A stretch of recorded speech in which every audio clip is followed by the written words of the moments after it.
There are a million ways where your deal can go sideways, and asking bad sales questions tops the list. On the other hand, asking great sales questions will help uncover critical information and build trust with your buyers. So it's more important than ever that you have an arsenal of go-to questions to use in every scenario. So to give you the upper hand, today you're going to learn 5 dynamic sales questions that will help you drastically increase your win rates and punch your ticket to this year's President's Club. Hang around after the final tip to learn how to get your hands on the next free sales asset. Some are calling it the best next thing since monthly commission statements. All right, let's get into it. First up is that fair? This is a great question to use when you're starting your discovery call with an upfront contract.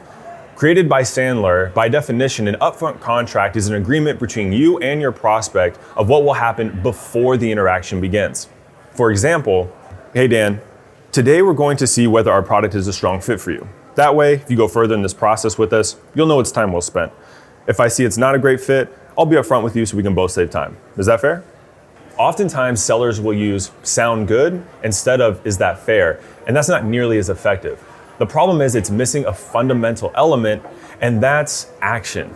See, with is that fair, there's a subtle but very important difference, and that's that they're agreeing to something and they're being fair about it. So if later in the conversation they say, hey, I'm actually not gonna hold my end of the bargain, they acknowledge, even if subconsciously, that they're doing it unfairly, and no one wants to label themselves or to others as unfair. So it locks them in, and that's how you know you'll get action and convert on the next step. While this is a fantastic question, you must also be wary of when not to use it, and that's by calling other people unfair. A common example sometimes can be during negotiations when a tough negotiator comes in and drops a really low anchor as a starting point. But hey, that's their job. It can cause an emotional reaction from salespeople, and you might want to say, hey, that's not fair. But you don't want to do that, because what that does is it puts their guard up, your prospect will get defensive, and then it gets into this really contentious conversation. So to avoid that, remember, only ask if it's fair, never tell anyone they're being unfair. Number 2 is, who would feel left out if they didn't attend the demo? This question is essentially replacing the who else is involved in this decision.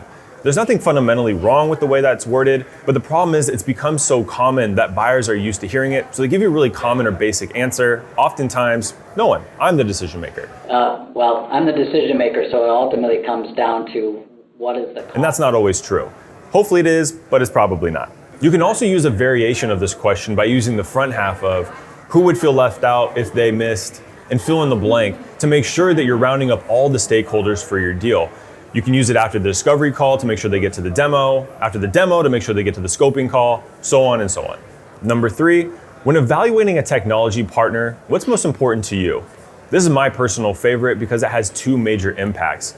The first one is that it elevates the conversation away from just the product offering and the details, away from what a vendor can provide, like technology or services, and into what a partner can do. This question builds trust with your buyers because it reflects your thinking of the long term instead of the short term gain of a signed contract. The second reason I love this question is because it lends itself to most discovery calls, and especially in competitive deals. It's common in competitive deals for the decision to come down to price and product, and that's probably not going to change anytime soon, but there's always additional factors that can sway the decision. For example, you might learn that support in EMEA is really important, or maybe that the other company views co-marketing with your company as a valued asset. Make sure to ask this question and cover all of the facets of how they're making the decision. Number 2, it feels like urgency around this initiative has slowed. What's changed? You'll notice that this isn't a question in the beginning, but rather a label that tells the prospect how you're feeling while also providing context, setting up the open-ended question, what's changed? Have you ever felt compelled to ask the prospect why? I guess I don't know why you haven't bought at that steal of a price. That's the thing that I don't understand. Why haven't you pulled the trigger? I mean, I'll tell. That approach can be a little aggressive and put their guard up and again, make them feel defensive. So again, try starting by labeling the situation and then asking a good open-ended question. What you'll get is context into recent events that might have delayed your timeline, and in short, give you the ammo you need to truly understand and handle their objection. Okay, number 1 is, do you see a world where you can sign a contract in August? Hey, a sales rep's got to eat, and that means contracts need signatures, and it's okay to ask for the business. What this question is going to do is start to unravel all of the events that are needed for them to sign this month or this quarter, whatever time frame you're shooting for. The key to becoming a consistent sales rep is having control over your deals, and that means you need to know when they're coming in. The beauty of this question is it's going to uncover the yes or the no and a whole lot of context behind it. For example, you might get a yes and then, I already have finances blessing and now we just need to get Sarah to sign.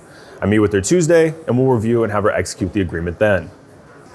Or you might get a no and your prospect will start to share why your time frame is impossible. In my opinion, I would move forward with this, but I can't sign my name on the dotted line. From there, you have the details to truly understand the blockers of getting your deal done and then building a mutual action plan to get it signed on time. Now you have 5 dynamic sales questions to help you turn your pipeline into cash money. But asking killer sales questions is only a fraction of what it takes to close a deal. Our free Sales Success Masterclass guides you through selling skills that will skyrocket your income. The best part is, it's a video series delivered over the course of a few days, so you can complete it at your own pace. You'll learn advanced discovery tactics for every selling situation, 7 elements of insanely persuasive demos, and how to tell customer stories that create pain and urgency and get your buyers to sign. Follow the link in the comment section below to sign up now.